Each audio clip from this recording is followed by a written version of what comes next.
jëmma ngi nii cofee la tax ma way ko sëñ Maodo si jikkoom yàlla ne roy ko saa yëgi xol bu ma gisee jëmmam ja mbégte mu rëy dikkal ma ngir maamam ja Cheikh Seydi Malick Sy jëfam ci diine fekk jant bi fenk nu man koy séene l'islam la daa xëyal da mën a goppam ci tool bi sunna sax na fee ci mbokkam alxaaji Abdou Baay ba ñëpp a jooy ko dallam nga sol mu jot la réere wuñ ko sëñ Maodo si da baax ku sell yéene te fonk mag ñi fi tasaare diine topp na baay ba ak magam yu baax yi cig nangu am na cër fa biir mbokkam yi yaa rafetal jëme ci kër gu nekk yaa ngi ci xol yi wax ji duñ ko sikk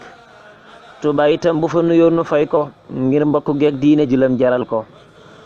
Touba wa kaw la xiin ilaa Njaasaan sa mbaax gi seede nañ ko duy caaxaan yi jombante naa jóg nara lim say soppe di yam ci Tijaan yi taxuñ may dippe ñëpp la sopp ngir sa xër ci diine loo dugg sëñ Maodo si nanga ko daane xam-xam bu leer tege fu wér lay dégg ci bu waxee arab yu neex a dégg kon barakallahu bégal si Malick sa baay bu wax ba diine moo ko daay nag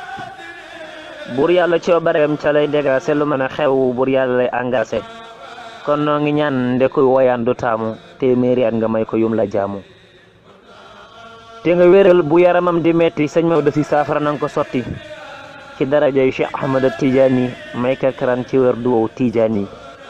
bu ko defee rakam yu baax yi topp nu àndandoo Maodo si maa ko sopp taxawlu naa man Babacar Mbengeen bi di ñaan borom bi def ngërëm ni caabi